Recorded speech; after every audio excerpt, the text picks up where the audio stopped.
요즘 어디 가나 벚꽃, 진달래 정말 아름다운 꽃들이 피었습니다. 물론 이거 못 보고 사는 사람들도 있어요. 겨울에 마른 가지에서 전혀 꽃이 필 것 같지 않은 그러한 가지에서 톡톡 터지면서 꽃들이 피어나요. 봄에 피어나는 이 꽃들을 바라보지 못할 만큼 바쁘게 사는 사람들은 자연을 모독하는 겁니다. 자연을 모독하고 있는 사람 손 들어보세요. 오늘 오후에 그 찬양 축제 끝나고 어린이 대공원에 가면 얼마나 아름다운지 몰라요. 여러분들이 가서 자연을 모독하는 행위를 멈추고 이 톡톡 터져 나온 꽃들이 얼마나 아름다운 것인지 그런 꽃들을 좀 보시길 바랍니다. 이렇게 터져 나오는 지점을 생장점이다 그래요. 그리고 여기에서 이제 줄기도 이파리도 점점 나오고 정말 아름다운 것들이 이제 보여집니다. 이 세상이 이 땅에 창조될 때 이 세상에 톡 터지는 생장점이 창세기 1장 1절입니다. 하나님의 천지를 창조하시니라.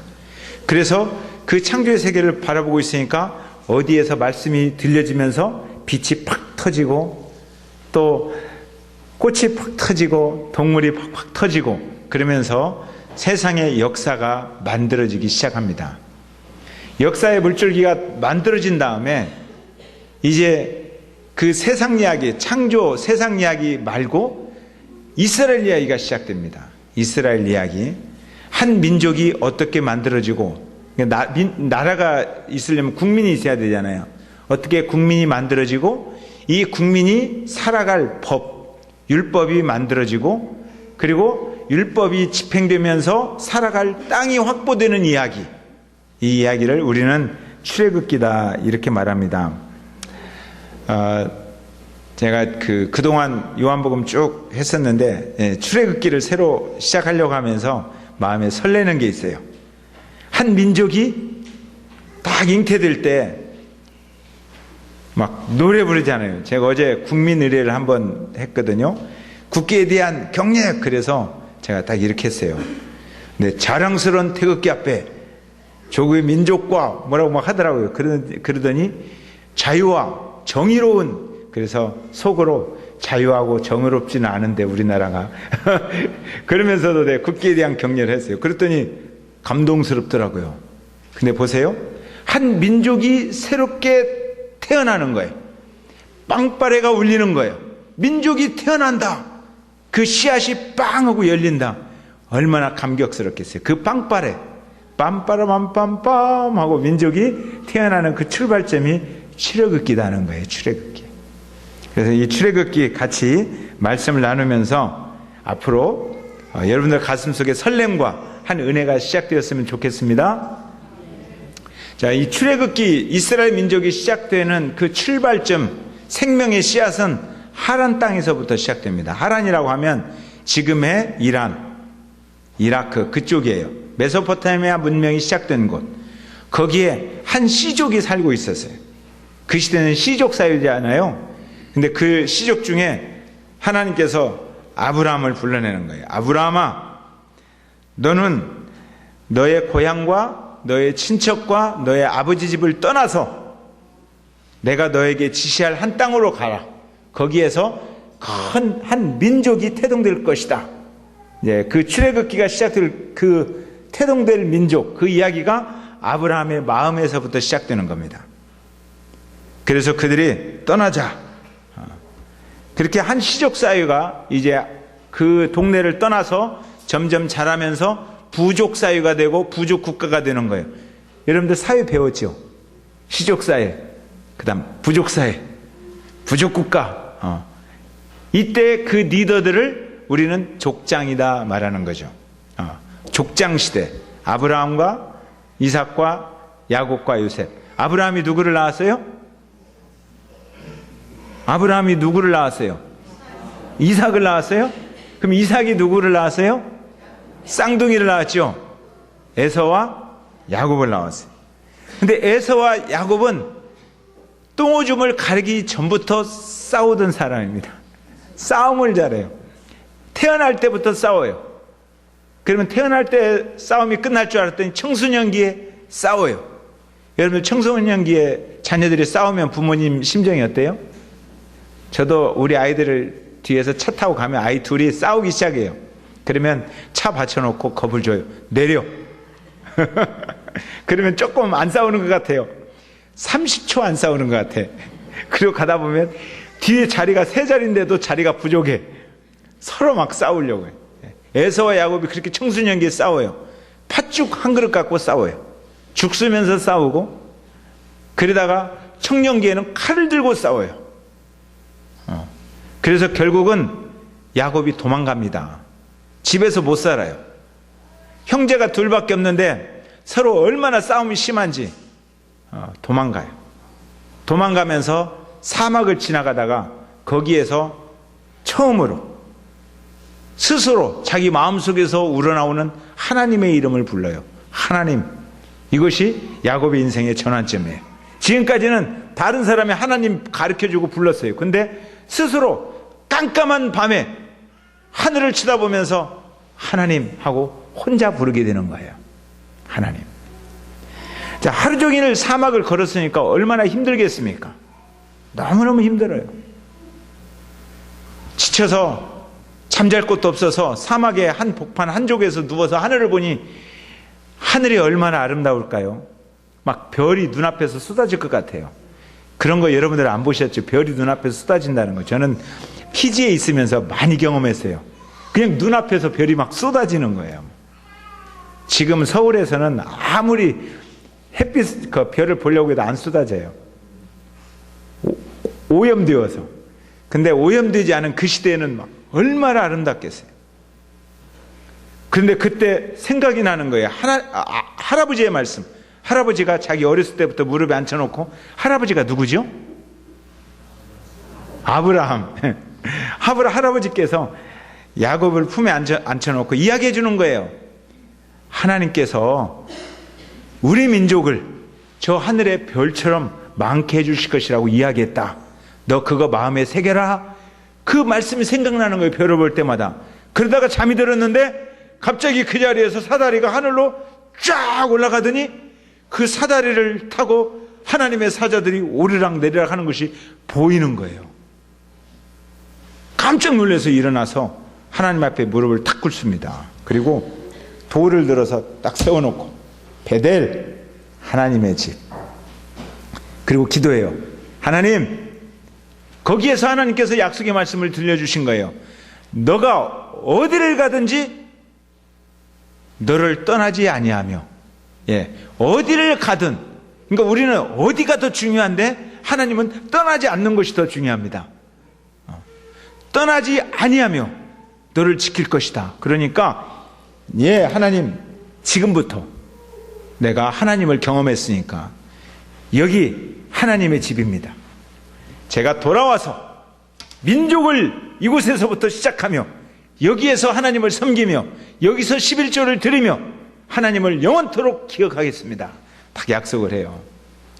그리고 어디를 가든지 하나님이 떠나지 아니하신다는 신뢰의 말씀을 가지고 다시 사막의 길을 걸어서 그 중동 하란 지방까지 갑니다.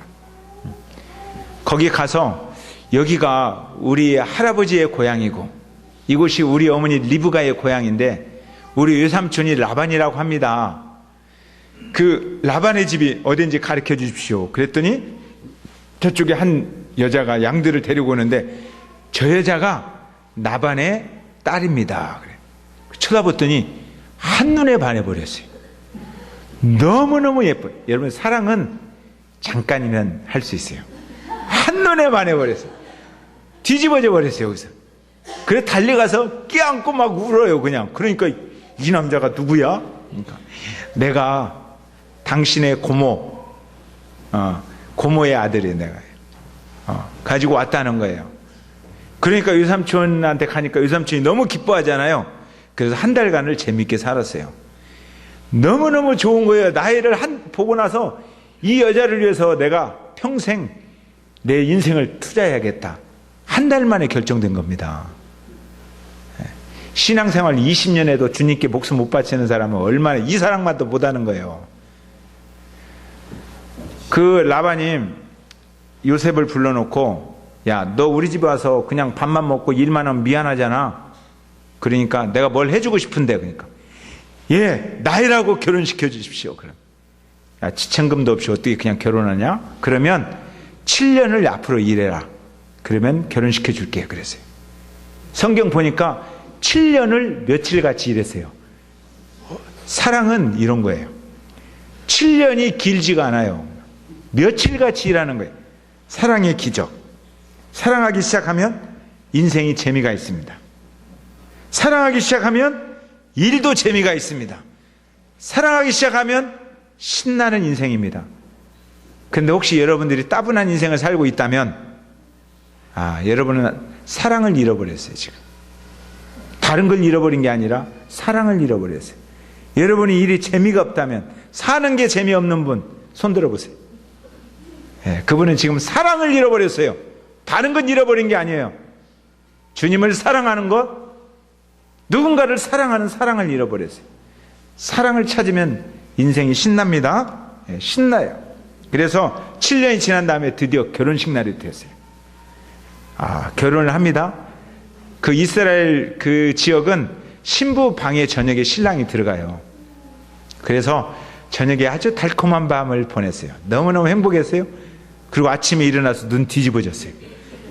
신부가 바뀌어서 내가 좋아하는 여자가 아니라 그 언니는 별로 안 쳐다봤거든요. 언니가 다 여보 하고 쳐다보는 거예요. 어떻게 하겠어요? 그래서 외삼촌한테 갑니다. 이럴 수 있습니까? 내가 좋아하는, 내가 왜 일한 줄 아세요? 나는 사랑 때문에 일했어요. 그러니까 외삼촌이, 야, 어떻게 언니 놔두고 둘째부터 주냐? 너 둘째도 좋으냐? 예, 좋아요. 그러면 7년만 더 일해라. 내가 둘째도 줄게. 사실 이제 외삼촌의 작전이에요. 일 시켜 먹으려고. 7년 못 기다려요. 그래, 결혼식 끝나고 바로 다음날 결혼하면 첫 부인이 얼마나 힘들겠느냐. 일주일 후에 결혼해라. 그래서 일주일 만에 2번 결혼해요. 언니하고 결혼하고 일주일 있다가 둘째하고 결혼한 다음에 7년간을 또 일합니다. 열심히 일해요. 어떤 분은 이래요. 일주일 만에 2번이나 결혼했으니 얼마나 행복한 남자일까. 예, 행복하지 않습니다. 얼마나 힘든 인생을 사는지 이때부터 험악한 세월을 사는 거예요. 아내가 둘이면 힘듭니다. 그런데 첫 부인한테서 아들을 4명이나 낳았어요. 그러니 둘째가 너무너무 화가 나서 만날 때마다 저녁마다 싸우는 거예요.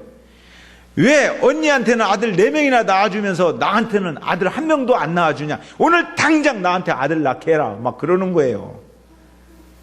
얼마나 힘들겠어요. 그래서 생떼 좀 부리지 마라. 어떻게 내 마음대로 생명을 낳게 하냐. 하나님께서 아기 낳게 해야지. 나는 못해. 그러니까 하는 말이, 그러면 좋다. 그때는 이제 그 시대 문화니까요. 내 종, 예쁜 여종, 너 이 여종하고 잠을 자라. 그래서 아기를 낳게 하면 그 아기가 내 아기니까. 그리고 여종하고 잠을 자라는 거예요. 잠 자는지 아닌지 지켜보면서 자라. 그러니까 여종하고 잠을 잤어요. 그러면서 계속 살아서 아기 2명이나 낳은 거예요. 아기가 몇 명 되었어요? 6명 되었어요. 그랬더니 또 큰언니가 또 막 바가지를 긁으면서 왜 내 여종하고는 잠 안 자냐 이거 해요. 그래서 또 그 여종하고 잠을 자요, 계속. 그래서 아기를 또 2명 낳았어요. 아기가 8명 됐어요. 그 다음에 큰아들이 어디 가서 신비의 묘약을 하나 구해왔어요. 그 부부로서 서로 간에 사랑이 싹 트는 약초라는 그 약초를 구해왔어요. 그게 그 약초 갖고 또 싸워요. 저 약초를 먹어야 남편의 사랑을 독차지한다. 그래서 그 약초를 뺏어요, 둘째가. 그 대신에 언니하고 자라. 신랑이 뭐 물건이에요? 언니하고 자라고 신랑을 언니한테 줘요. 언니하고 또 잠을 계속 오랫동안 자면서 아기 2명 더 낳았어요. 몇 명이에요? 10명이에요. 그리고 나중에 이제 그 이쁜 그 아내한테서 아기를 2명 더 낳아요. 그리고 둘째 낳다가 그 부인은 죽어요. 자, 그러면 이렇게 해서 12명이 아기를 낳은 거예요. 12명.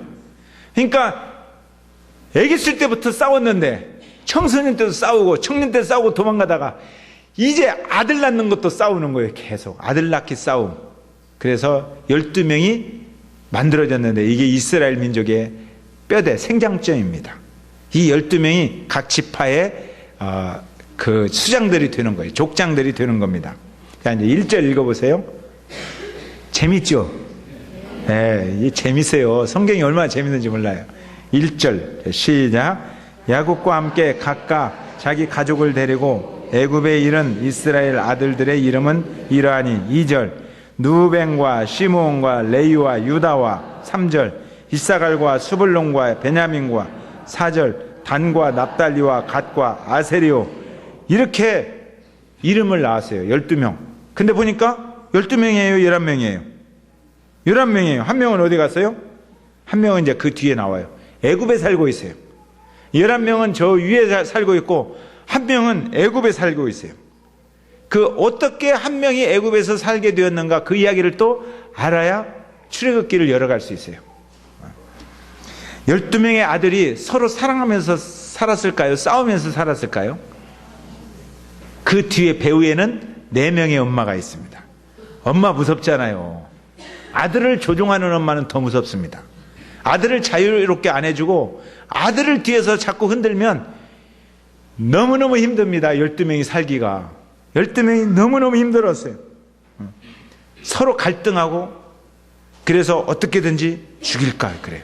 근데 또 아버지는 사랑하는 자기가 정말 사랑하는 아내가 아이 낳다가 죽었잖아요.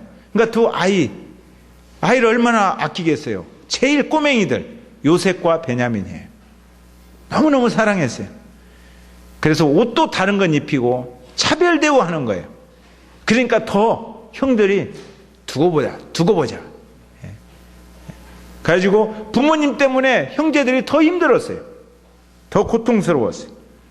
어느 날 요셉이 오는데 형들이 죽이려고 했어요. 부모는 자녀가 미워도 죽이려고는 안 하는데 형제들은 죽이려고 해요. 죽이려고 했어요. 그러다가 노예로 팔아버렸습니다. 노예로 팔려서 애국까지 간 거예요. 그리고 그 한 장군의 집에 팔렸어요. 근데 거기 가서 얼마나 억울하겠습니까? 내가 지금 사랑받다가 어느 날 그냥 막 끌려와서 부모님하고 인사도 못하고 끌려와서 지금 노예로 살고 있는 거예요. 내가 노예 아니라니까요. 그게 어디가 있어요? 그냥 막 부려먹는 거예요. 그래도 어떻게 해요? 그냥 살아요. 그런데 그 장군의 부인이 그냥 이상한 눈초리로 쳐다보는 거예요. 살랑살랑 봄바람 불듯이. 막 부담스러워 죽겠는 거예요. 그 옆에만 지나가면 은근히 쳐다보는데 어느 날 좀 들어오라고 하더니 오늘날로 말하면 성추행 당한 거예요. 그래서 놀래가지고 겨우 도망쳐 나왔는데 자기가 성추행 당했는데 성추행했다고 소문이 나부른 거예요. 그래서 감옥에 가게 됩니다. 근데 장군은 알아요. 보세요. 장군의 부인을 종이 성추행했어요. 그러면 감옥에 보내겠습니까? 죽여버리겠습니까? 죽여버리죠. 그거 죽여버리죠, 그냥. 근데 안 죽이고 감옥에 보냈다는 뜻은 뭐예요? 장군이 안다는 거예요. 자기 부인이 얼마나 바람기 있는 여자인 줄 안다는 거예요. 네가 지금 억울한 누명을 쓰고 있구나. 그런데 억울한 누명을 쓰고 있는데 종이기 때문에 감옥에 가야 되는 거예요. 이게 더 억울한 거예요. 공평하지 못한 세상 속에서 여전히 내가 종이기 때문에 왜 죄도 없는데 감옥에 가요? 죄 없는 줄 뻔히 알면서 감옥에 갔어요. 얼마나 억울하겠어요. 거기에서 몇 년 살았어요. 그런데 이렇게 살고 있을 때 억울한 일을 당하면 사람들이 분노합니다. 그죠? 막 분노해요. 그리고 이 문제를 해결해 나가는 어떤 일들을 공상하면서 막 어떤 상상의 세계를 만들어가요. 막 누구를 죽이기도 하고 숨기도 하고 그러다가 누구도 죽고 누구도 죽어요. 자기도 죽고 남도 죽여요. 분노의 감정에 사로잡히면 자기도 죽고 남도 죽입니다. 근데 요셉은 왜 여기에 성경책에 기록됐겠어요? 분노에 사로잡힌 사람이라면 역사에 아무 중요한 사람이 아니에요. 그래서 없어요. 페이지에 이름 없어요. 근데 이분은 다른 사람이었기 때문에 기록된 거예요. 이분은 하나님을 의지하는 사람이었다 이거예요. 분노의 감정에 사로잡히지 않고 어떠한 환경 속에서도 하나님을 의지하는 법을 배운 사람이었다. 다시 말하면 우리 하나님은, 내가 믿는 하나님은 나를 결단코 버리지 아니하시고 나를 떠나지 아니한다라는 확신을 가지고 살았다 이거예요. 또 하나, 내가 어떤 환경 속에 있어도 하나님의 사랑은 중단된 적이 한 번도 없다, 이런 생각을 가지고 있었어요. 그러니까 환경을 해석할 줄 알아요. 하나님의 관점을 가지고 하나님께 질문할 줄 알아요. 하나님, 이 환경 속에서 말씀하시고자 하는 게 무엇입니까? 질문할 줄 알아요. 하나님을 의지하지 못하면 질문 안 해요. 그리고 막무가내로 기도해요. 하나님, 나를 왜 여기에 보냈습니까? 이 환경 바꿔주세요. 떠나 보내주세요. 어떤 분은요, 이렇게 기도하는 분이 있어요. 물이 위에서 아래로 흘러요. 누가 만들었죠?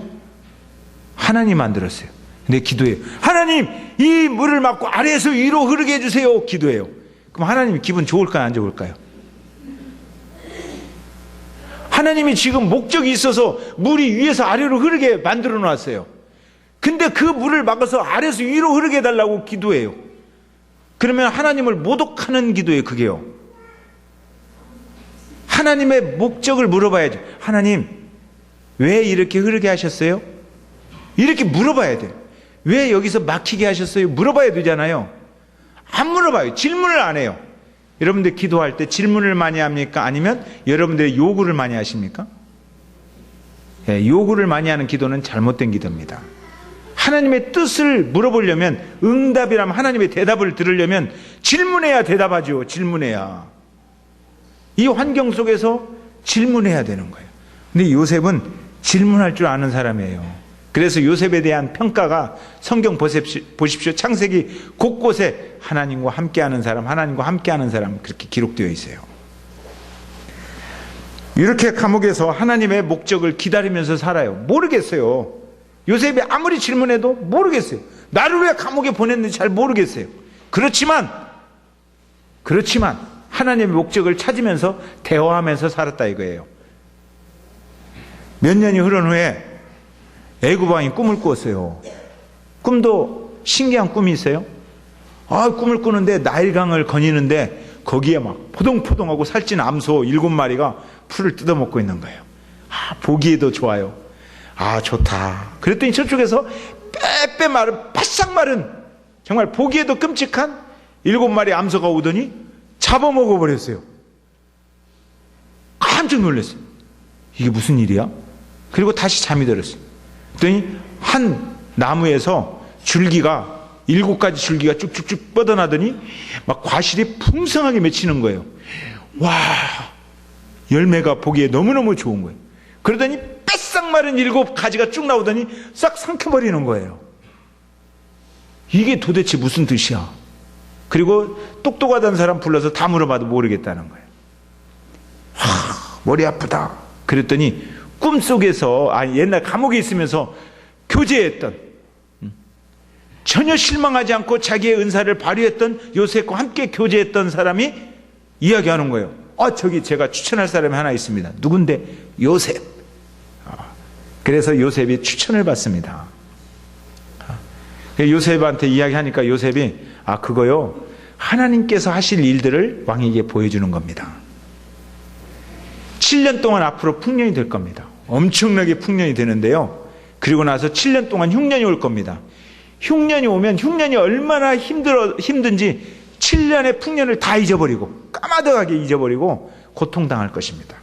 그러니까 왕이요, 7년 풍년 될 때 흥청망청 살지 말고 허리띠 졸라매고 잘 곡식을 잘 저장해서 7년 흉년을 대비하십시오.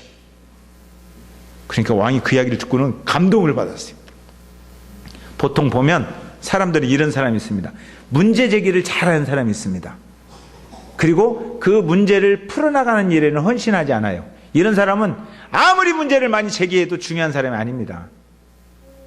근데 문제를 제기하는 사람이 있습니다. 그리고 문제를 풀어나갈 방법을 함께 찾는 사람이 있습니다. 그리고 풀어나가는 일에 적극적으로 참여하는 사람이 있습니다. 이 사람이 중요한 사람입니다. 앞으로 살아가면서 문제 제기만 잘하고 헌신하지 않는 사람은 별로 중요하게 생각 안 해도 돼요. 근데 문제를 제기하고 그 문제를 풀어나갈 방법을 함께 찾고 그리고 풀어나가기 위해서 적극적으로 참여하는 사람, 이런 사람. 그러니까 왕이 요셉을 보니까 이런 사람이에요. 요셉이 그냥 총리 된 게 아니에요. 그 문제를 적극적으로 해결하기 위해서 방법까지 구체적으로 이야기하는 모습을 보면서 왕이 감동을 받았어요. 와!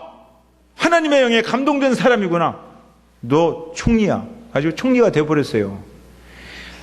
요셉은 거기에 살면서 자기가 총리 될 거라는 꿈을 0.0001%도 꾸어본 적도 없고 상상도 못했어요. 근데 총리가 되었어요. 자, 7년 동안 애굽은 곡물을 많이 저장했습니다. 곳곳에 창고를 지었어요. 그리고 이제 7년이 지난 다음에 흉년이 되었어요. 애굽만 흉년이 될까요? 그 주변 다 흉년이 될까요? 다 흉년이에요. 각 나라마다 곡식이 없어서 난리 났어요. 그냥 흥청망청 막 살았던 사람들은 다 난리가 났어요. 그 사람들이 이제 애굽으로 오는 겁니다. 와서 곡물을 구입하러 오는데 그때 요셉의 형들이 10명이 곡물을 사러 오는 겁니다. 자기가 팔아버린 동생이 총리가 된 줄도 모르고 총리여 하고 엎드려서 우리가 곡물을 사러 왔습니다. 요셉이 보니까 누구예요? 형들이에요. 형들. 나를 팔아버린 형들이 거기 왔어요. 근데 형들을 딱 바라보는 순간에 그런 생각이 든 게 아니라 하나님이 하셨구나. 왜요? 하나님의 일에 관심을 가지고 있었기 때문에 그 환경 때문에 흔들리지 않는 거예요. 하나님이 하셨구나.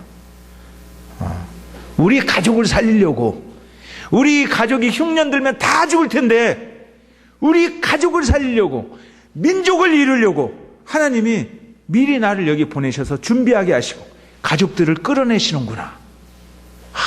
눈이 활짝 떠졌어요. 재밌죠?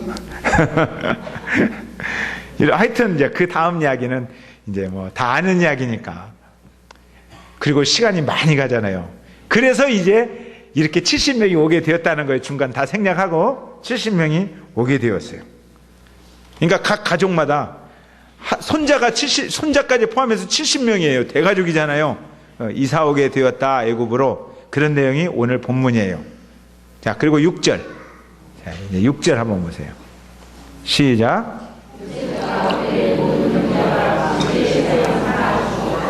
7절.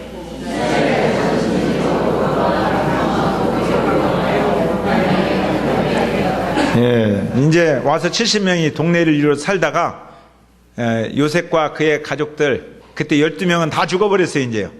아버지도 죽고 다 죽었고, 그러니까 몇백 년이 지난 거죠. 몇백 년이 지났어요. 이 몇백 년 이야기를 다음 주에 조금 제가 또 해드리려고 그래요. 몇백 년이 지나버리고 그 사이에 한 민족이 태동될 국민이 형성되고 있었다. 이거예요. 자, 그러면 이제 빼빼 마른 나뭇가지가 팡 하고 터지고 꽃이 피어나려면 이걸 힘들죠. 껍질을 벗는 아픔이 있겠죠. 껍질을 벗는 아픔이 있어야 돼. 그리고 빵 피어나는 그 꽃을 시샘하는 무슨 추위가 와요? 꽃샘 추위가 와요. 그잖아요. 꽃이 피어나는 것을 좀 시기해야 되잖아요. 이게 꽃샘 추위예요. 이러한 것들이 이제 민족이 태동될 때 껍질을 벗는 아픔과 꽃샘 추위의 아픔들이 밀려오는 이야기도 담겨져 있어요. 그러나 이제 걱정할 거 없어요. 왜냐하면 이것은 하나님의 계획이기 때문에. 하나님의 계획은 변하지 않습니다. 하나님이 이끌어 가시는 역사, 하나님의 사랑과 관심은 조금도 중단되지 않습니다. 아브라함이 고향을 떠나기 시작했을 때에도 하나님은 그들을 사랑했어요. 야곱이 사막을 지날 때에도 하나님은 그들을 사랑했어요. 요셉이 노예로 팔리고 감옥에 있을 때에도 하나님은 여전히 사랑했어요. 총리로 되어 있을 때도 하나님은 여전히 사랑하고 있어요. 어디에 가 있든지 무엇을 하든지 하나님은 그들과 함께 있었어요. 하나님은 그들을 통해서 일하고 계셨다는 거예요. 그리고 요셉은 그 하나님의 일하심을 보고 있었다는 거예요. 이제 여러분에게 이제 질문하는 거예요. 여러분은 환경에 민감하십니까? 하나님의 일하심에 민감하십니까? 중요한 질문이에요. 여기에서 그리스도인인가, 그리스도인이 아닌가가 구분되는 거예요. 환경에 민감한가, 하나님의 일하심 앞에 민감한가, 역사에 기록될 이름인가, 흔적도 없이 사라질 이름인가, 여기에서 이제 갈라지는 거예요. 요셉이 만일에 환경에 민감했더라면, 야곱이 환경에 민감했더라면 역사에서 사라질 이름들입니다. 하나님의 일하심은 계속 진행되지만 이들의 이름은 없어요. 만일 요셉이 환경에 민감했다면 어떻게 되겠어요? 얼마나 억울하겠어요? 가서 노예 생활할 때 좋은 노예 되겠어요? 분노에 사로잡혀서 가다 깡통 차고 밥 차고 성질나고 막 그럴 거 아니에요. 그러면 주인이 볼 때 저놈의 노예는 왜 저따위 노예야? 그렇게 될 거 아니에요. 근데 그는 그렇게 일하지 않았어요. 노예가 되었는데도 성실하게 일했어요. 성추행범으로 몰렸어요. 감옥에 갔어요. 그가 분노에 사로잡혔다면 어떻게 하겠어요? 감옥 한쪽 구석에 가서 벽을 치지 않겠어요? 머리를 쳐박으면서 이게 무슨 일일까? 거기서 신세 타령하지 않겠어요? 다른 사람하고 재미있게 교제 나누겠습니까? 아니면 자기를 가두고 아무 말도 하지 않고 그냥 신세 타령하면서 요 모양 요 꼴, 내 신세는 왜 그럴까? 가슴만 치면서 숨어 살지 않겠어요? 꼭꼭 숨어라, 머리카락 보일라, 내 마음 드러내지 않고 그냥 거기에서 엎어져 살지 않겠어요? 그렇게 살았을 거예요. 그렇게 살았더라면 패배자로 끝나는 거예요. 하나님은 여전히 일하시지만 하나님의 일하심 앞에 동참할 수 없는 거예요. 하나님의 일하심을 전혀 경험할 수 없어요. 그냥 역사에 이름이 없어요. 그런데 기억하십시오. 하나님은 그의 사랑하는 사람들에게 패배감이나 열등감을 심어주는 하나님이 아닙니다. 여러분들이 부모님이라면 여러분 자녀에게 어려운 일을 준다 할지라도 열등감이나 패배감을 심어주기 위해서 어려운 일을 주는 게 아니에요. 한쪽 구석에 처박혀서 신세 타령하라고 어려운 일을 주는 게 아니에요. 우리 하나님은 우리의 아버지십니다. 우리를 사랑하십니다. 하나님의 사랑은 조금도 변하지 않았습니다. 하나님은 어려운 환경을 주신다 할지라도 그 환경 속에 하나님의 목적과 계획이 있어요. 하나님은 조금도 손해보는 분이 아니에요. 나를 사랑하는 하나님은 내 인생을 어설피 그냥 던져놓을 뿐이 아니라 이 말이에요. 저는 그런 확신으로 살아요. 하나님은 제 인생을 값지게 사용하실 것인데 어느 정도 값지게 사용하실 것이냐, 내가 상상할 수 없는 그 이상을 하나님은 생각하고 계시다는 거예요. 나는 생각을 못해요. 거기까지 머리가 제한되어 있어서. 요셉은 국무총리나 이스라엘 민족까지 생각을 못해요. 머리가 제한되어 있어서. 근데 하나님은 그 이상을 지금 요셉의 생각 이상을 계획하시고 이끌어 가시는 거예요. 하나님은 지금 내 인생 가운데도 마찬가지, 내가 생각할 수 있는 그 이상을 생각하시고 그 이상을 계획하시기 때문에 하나님이 옳은 거예요. 아무리 어려운 환경이 내 앞에 와 있어도 하나님이 옳으신 거예요. 내가 틀린 것 같지만, 아니 하나님이 틀리고 내가 옳은 것 같지만 아니에요. 하나님 옳고 내가 틀렸습니다. 그러므로 이제 우리는 어려운 환경 가운데 있을 때 환경에 내 인생에 초점을 맞추면 안 된다는 거예요. 하나님의 일하심에 초점을 맞춰야 돼요. 그러려면 우리는 어떻게 해야 될까요? 어려운 환경 속에서 한쪽에 처박혀서 왜 이렇게 힘들까? 왜 이렇게 어려울까? 왜 이렇게 나는 고통스러울까? 하고 불안에 사로잡히겠습니까? 아니면 하나님께 질문하겠습니까? 질문해야죠. 하나님, 왜 이러한 일들이 내게 일어났습니까? 하나님, 왜 이러한 일을 하나님께 주셨습니까? 끊임없이 질문하고 그 질문이 2년이 되든 3년이 되든 요셉은 감옥 속에서 2년 이상을 질문하면서 많은 사람들과 마음을 활짝 열어놓고 교제했어요. 계속 질문하면서. 그러한 질문과 교제가 하나님이 일하신 통로를 발견하는 그러한 일들이 되었다는 거예요. 질문하십시오. 자, 여러분 옆 사람 손잡고 그런 이야기 해주세요. 환경에 민감하지 말고 하나님의 일하심 앞에 민감합시다. 이렇게.